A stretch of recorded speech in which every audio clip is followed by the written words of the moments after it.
ضروریات اور سہولیات میں فرق ہوتا ہے. کم از کم ضروریات ادا کرنے کی صلاحیت رکھتا ہو. ہمارے ہاں پرابلم یہ ہوتا ہے کہ جب ہم اور ہمارے معاشرے میں کمپلیکس پایا جاتا ہے ایک، اسپیشلی جن کے ہاں بیٹیاں ہیں ان کے والدین زیادہ پریشان ہو جاتے ہیں. ادھر بیٹی پیدا ہوئی اور ادھر ساتھ ہی ماؤں کو بھی پریشانی لاحق ہو جاتی ہے اور والد باپ کو بھی کہ ہونے دی اسی شادی کی میں. تو اب آپ اندازہ کریں کہ اس وقت ہماری جب بچی جوان ہو گئی تو ہماری بس جلدی یہ کوشش ہوتی ہے کہ بس جیسے تیسے ہے بس یہ اپنے گھر چلی جائے. یہ اصول اسلام نے اور دین نے نہیں سکھایا. یہ دیکھو کہ جس سے آپ بیٹی کی شادی کر رہے ہیں اس کی مالی حیثیت کیا ہے، اور اگر بیٹے کے پاس معاشی طور پر مضبوطی ہے تو اس کے بعد اللہ رب العزت نے فرمایا لڑکے کے لیے بھی ہے، لڑکے تو شادی کرنے لگا ہے تو یہ دیکھ جن سے تو شادی کرنے لگا ہے ان کی مالی حیثیت کیا ہے. اور مالی حیثیت کو دیکھ کر اب اس پر فقہا نے لکھا کف ہونا ضروری ہے. کف کہتے ہیں برابری کو، کہ آپ نے یہ نہیں کرنا کہ آپ کی مالی حیثیت تو نہ ہو اور آپ کسی بڑی جگہ پر شادی کر رہے ہو. اس سے بھی ذہنی طور پر ہم آنگی نہیں ہوگی، لڑائی جھگڑے بڑھیں گے. اور یہ بلکہ فرمایا آپ کی جو مالی حیثیت ہے اس کے مطابق، اچھا اس کے مال کو دیکھو. دوسرا فرمایا والے جمالہا، اس کے حسن کو دیکھو. اور حسن یاد رکھیں ظاہری نہیں ہوتا فقط، سب سے بڑا حسن اس کے کردار کا ہوتا ہے. فرمایا اگر آپ نے شادی کرنی ہے تو دوسرا اصول، میں کوئی اضافی بات نہیں کر رہا، ترجمے کر رہا ہوں آپ کے سامنے، آقا علیہ السلام کی حدیث ہے. اچھا تیسرا فرمایا والے حسبہا، اس کا خاندان دیکھو. اور خاندان میں فرمایا جب تم شادی کرنے لگے ہو خاندان دیکھو کہ ان کی مہمان نوازی کا طریقہ کیا ہے. اور جہاں پر بھی نہیں دیکھا جاتا اور اندھا دھند آنکھیں بند کر کے آپ رشتہ جوڑ لیتے تو یہ بعض اوقات ہم شہرت کی وجہ سے شادی کر لیتے ہیں، بعض اوقات ہم ظاہری عہدہ اور منصب کی وجہ سے شادی کر لیتے ہیں، بعض اوقات ہم اس وجہ سے یہ فلاں بڑا نیک ہے جی. اور بھائی صرف نیک ہونا یہ کوئی معنی نہیں رکھتا، اس خاندان کے طور اطوار کو دیکھنا، ان کے گھر کا نظام کیسا ہے، ان کے ہاں مہمان نوازی کیسی ہے، ان کے ہاں علم کی اہمیت کیا ہے، ان کے ہاں اخلاقیات کی اہمیت کیا ہے، ان کے ہاں دین کی اہمیت کیا ہے. اچھا چوتھی فرمایا والدینہا، یہ دیکھو جس سے تم شادی کرنے لگے ہو وہ عورت دیندار کتنی ہے اور دین کو پسند کرنا والے کتنی ہے. اچھا یہ چار باتیں بیان کر کے نا اب ذرا اگلا لفظ سنو. آقا علیہ السلام نے فرمایا فاظفر بذات الدین، وہی گھر کامیاب ہوگا جس میں لڑکا شادی کرتے وقت یہ دیکھے کہ میں جس سے شادی کرنے لگا ہوں وہ دین کو پسند کرنے والی کتنی ہے. اب لڑائی جھگڑے ہوتے ہیں، گھر ٹوٹتے ہیں، طلاقیں ہوتی ہیں، شادی کے بعد پھر اور دیگر معاملات سامنے آتے ہیں سوسائٹی میں. تو اس کی بنیادی وجہ آپ یہاں جان لیں کہ جب ہم رشتے کرتے ہیں تو رشتے کرتے وقت ہم میں سے کتنے لڑکے ہیں جو دین کو ترجیح دیتے ہیں اور کتنی لڑکیاں ہیں جو یہ ترجیح دیتی ہیں کہ میں جس سے شادی کرنے لگی ہوں اس میں دین پسند کتنی ہے اور کی دین پسندی کتنی ہے. بلکہ اس میں تو یہ دیکھا جاتا ہے کہ اے مولوی نا میں شادی کرنی ہے، وہ یہ تو بڑا نیرو مائنڈڈ جو ہوئے گا. ہیں لڑکیاں یہ دیکھتی ہیں اور لڑکے بھی یہی دیکھتے ہیں، دین پسندی ہے. اب جب ہمارا پہلا سٹیپ بھی غلط ہو گیا، تاجدار کائنات صلی اللہ علیہ وسلم گارنٹی دے رہے فاظفر بذات الدین، شادی میں کامیاب خاندان وہ ہوگا جو دین کو ترجیح دے گا، اور جو دین کو ترجیح نہیں دیتا تو یہ آقا علیہ السلام نے اخلاق سکھائے. میں آپ کے سامنے اخلاق رکھ رہا ہوں. اچھا اب یاد رکھ لیں یہ جو میاں بیوی کا رشتہ ہے نا یہ عام رشتہ نہیں ہے. یہ کائنات جب بنی تو ساری رشتہ داریاں بعد میں بنی، میاں بیوی کا رشتہ سب سے پہلے بنا. اور اس سے اگلا جملہ سنو، یہ والا رشتہ اس زمین کا ہے ہی نہیں، یہ والا رشتہ جنت کا رشتہ ہے.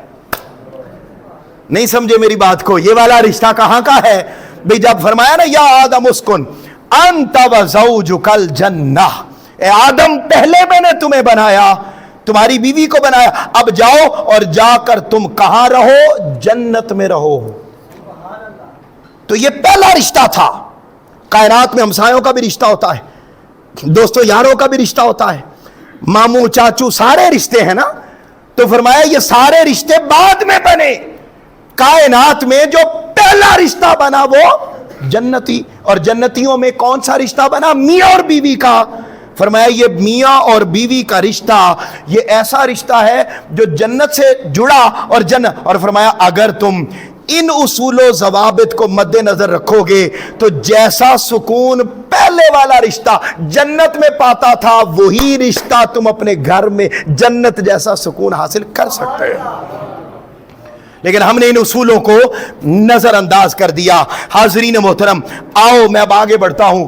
اور یہ جو میاں بیوی اب بن گئے, پھر ذہن میں رکھ لیں کہ یہ ساری باتیں ابھی میں نے موضوع کی ابتدا کی ہے, میں نے ذمہ داریوں پر آنا تھا اور میں نے چاہا یہ موضوع میرا میاں اور بیوی کا یہ کم از کم اگلے 2 جمعۃ المبارک کے موقع پر اور جاری رہے گا. آج میں صرف قرآن کی روشنی میں آپ کے سامنے رکھ رہا ہوں, اس بات کو سمجھانے کی کوشش کر رہا ہوں کہ سب سے پہلے اخلاق وہ خاندان کو اپنانے کی ضرورت ہے, اور خاندان میں بھی پہلے 2 رکن وہ میاں اور بیوی ہوتے ہیں.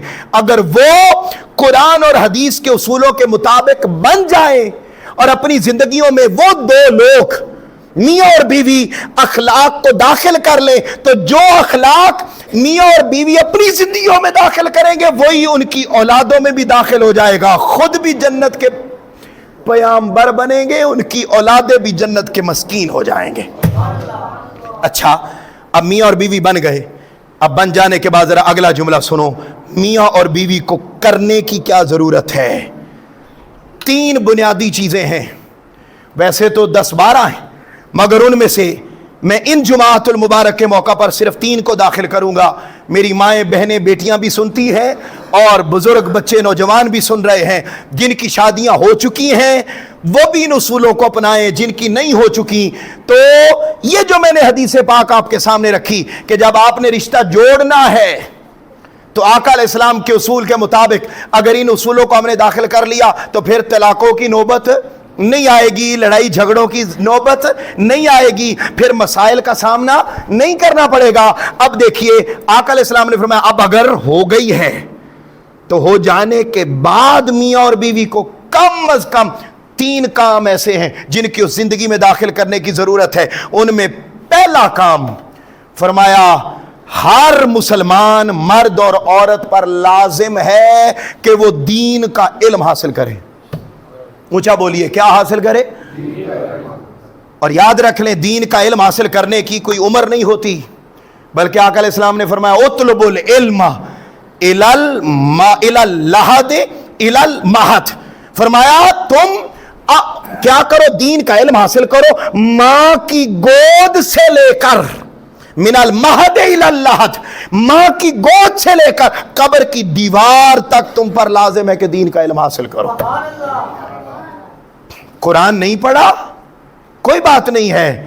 میرے آقا نے کتنی شفقت فرمائی, فرمایا اگر تم صحیح قرآن پڑھو گے نا تو تمہیں 1 نیکی ملے گی, اور قرآن پڑھتے ہوئے تمہاری زبان لڑکھڑائے گی اور تم صحیح طریقے سے لفظ ادا نہیں کر سکو گے, اور لفظ ادا کرتے ہوئے تمہیں مشکل ہوگی. فرمایا جو صحیح پڑھے گا اسے 1 نیکی دوں گا, جو لڑکھڑا کے پڑھے گا اسے 2 نیکیاں دوہرا ثواب عطا فرماؤں.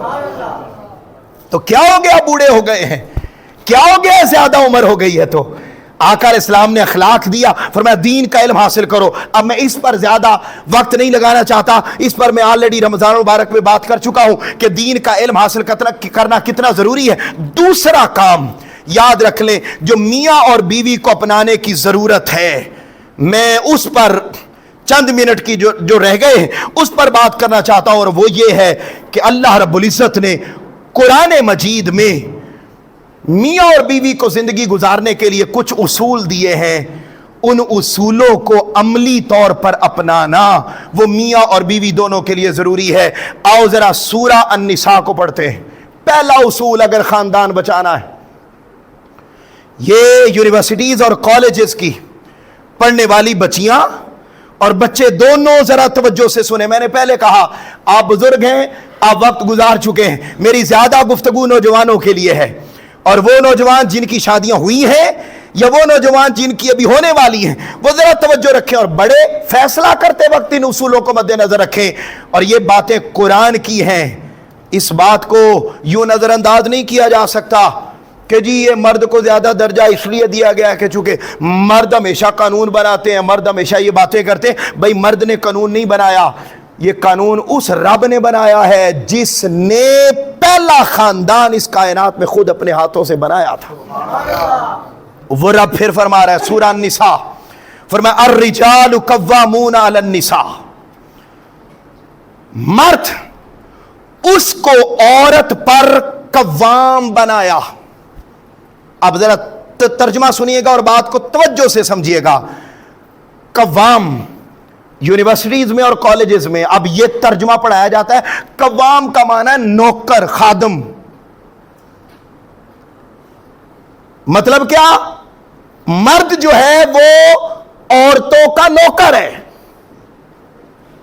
کسی ڈکشنری میں یہ معنی بیان نہیں ہوا, اور اگر کسی کو لگے کہ یہ ہی معنی ہے تو پھر میں کہتا ہوں کہ اس کے برعکس اسی صورت کو پڑھیے. اللہ رب العزت کو بھی پتا تھا کہ ایسے جاہل بھی پیدا ہو جائیں گے جو قوام کا معنی ہی بدل دیں گے. بھئی قوام کا معنی ہے گھر کے تمام معاملات کا ذمہ دار, اور ذمہ دار کبھی نوکر نہیں ہوتا, ذمہ دار ہمیشہ حاکم ہوتا ہے. تو فرمایا الرجال قوامون علی النساء, عورتوں پر سردار, عورتوں پر حاکم, عورتوں پر ذمہ دار, ان کی حفاظت کرنے والا, ان کی لک آفٹر کرنے والا, گھر کے تمام معاملات کو دیکھنے والا, یہ کوئی اور نہیں ہے. وہ کون ہے؟ مرد ہے. عورت بولیے نا. نہیں, میں عورتوں کی تذلیل نہیں کر رہا, معاذ اللہ, استغفر اللہ.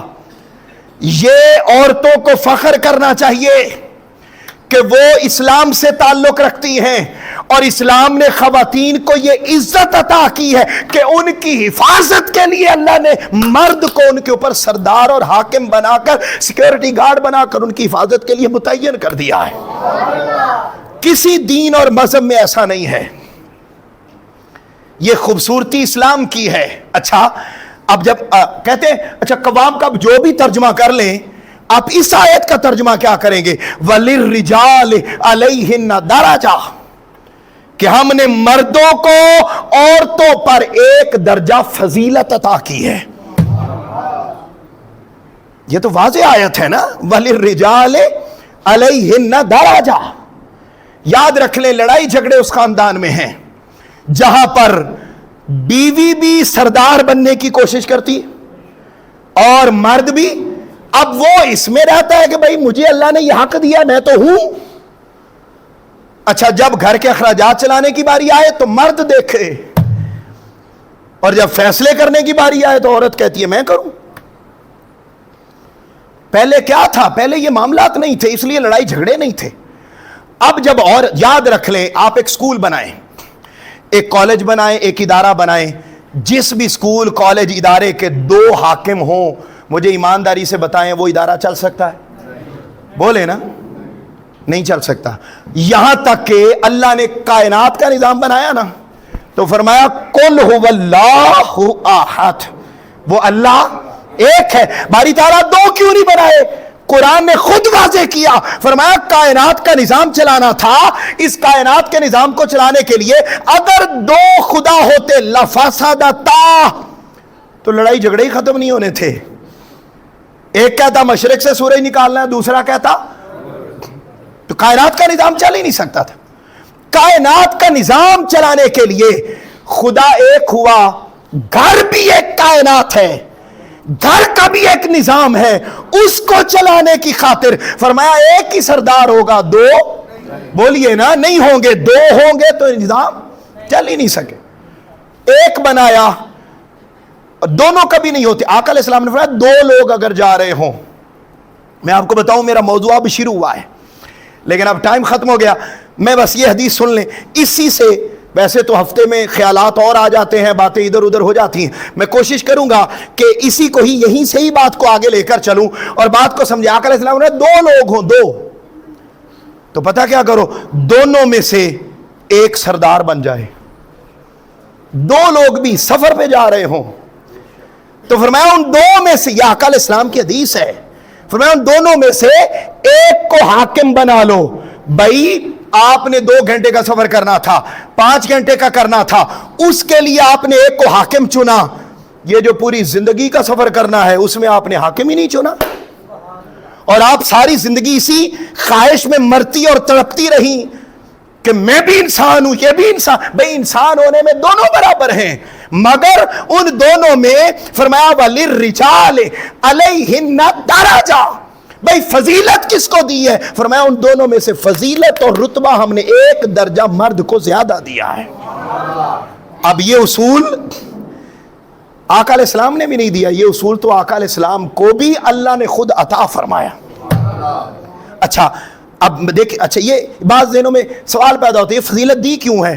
قرآن نے خود اس کا جواب دیا، فرمایا تم ایک میاں بیوی کے چکروں میں ہو، یاد رکھ لو میں نے کائنات میں کوئی شے بھی ایسی نہیں بنائی جس میں نے فضیلت والا معاملہ نہ رکھا ہو۔ فرمایا دن ہونے میں سب دن برابر ہیں، مگر دنوں میں سے بعض دنوں کو میں نے فضیلت دی ہے یا نہیں دی؟ جمعہ باقی دنوں جیسا ہے، بولیے، سوموار باقی دنوں جیسا ہے، جمعرات باقی دنوں جیسی ہے۔ راتیں بنائیں، فرمایا رات ہونے میں ساری برابر ہیں، مگر ان راتوں میں بھی لیلۃ القدر کا درجہ، شب برات کا درجہ، میری بات کو سمجھ رہے ہیں، درجہ زیادہ ہے۔ ختم کر رہا ہوں بات، حاضرین محترم، یہ کائنات کا نظام دیکھ لیں، فرمایا کائنات کا نظام چلانا ہو تو میں بعضوں کو بعضوں پر فضیلت دیتا ہوں، انگلیاں ہونے میں سب برابر ہیں، سب کا ایک جیسا کام ہے، مگر جو فضیلت شہادت کی انگلی کو ہے وہ باقیوں کو نہیں ہے۔ بھائی ہر ایک جز کا اپنا ایک کردار ہے، اپنی ایک اہمیت ہے، مگر جو درجہ دل اور دماغ کا ہے وہ کسی اور کا نہیں ہے۔ فرمایا کائنات کا نظام چلانا ہو میں بعضوں کو بعضوں پر فضیلت دیتا ہوں، ہوتی ایک جیسی ہیں، مگر جب کائنات کا نظام چلانا ہو تب بھی فضیلت کا اصول اپناتا ہوں، جب گھر کا نظام چلانا ہو تب بھی میں مرد اور عورت ہونے میں تو دونوں برابر ہیں، مگر ان دونوں میں سے فضیلت میں نے نظام چلانے کی خاطر مرد کے سپرد کر دی۔ اب یہاں سے بات کو آگے چلاؤں گا۔ پورا ہفتہ مردوں نے زیادہ خوش نہیں ہونا کہ ہم تو بڑے فضیلت والے ہیں، اگلے جمعہ یہ بتاؤں گا کہ یہ فضیلت دی کیوں ہے، فضیلت دی کیوں ہے، اور ایک جملہ یہ ہے کہ ذمہ داریاں ساری وہ کس پر ڈالی ہیں؟ مرد پر۔ وہ جو ادا کرتے ہیں وہ فضیلت والے ہیں، اور یاد رکھ لیں عورت کو یہ فضیلت لینے کی اور اس میں جھگڑا کرنے کی اور ٹانگ اڑانے کی کوشش نہیں کرنی چاہیے۔ پرسکون خاندان اور مستحکم خاندان وہی رہے گا جو قرآن کے ان اصولوں اور اخلاقیات کے مطابق چلتا رہے گا۔ پھر یہ رشتہ آیا بھی جنت سے تھا، یہ گھر بھی پھر جنت کا نمونہ بنتا چلا جائے گا۔ اللہ رب العزت عمل کی توفیق عطا فرمائے۔ وما علینا الا البلاغ المبین۔